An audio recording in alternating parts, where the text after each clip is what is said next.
Hi! In front of me is Honor 70 and today I would like to show you how you can manage voice recorder on this device. First of all, you need to locate Recorder app. When you find it, click on it. Now click on this red button to start recording. If you never used this app before, you need to choose Allow in the pop-ups.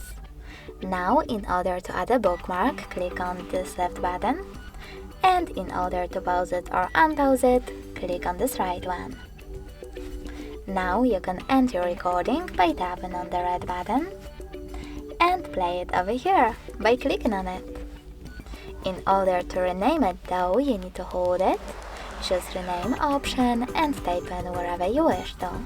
Then save your changes by clicking on OK. In order to delete it though, you need to hold it again, but this time select delete and confirm your choice in this pop-up.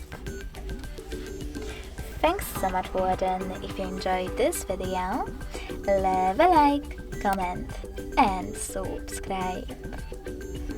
Bye!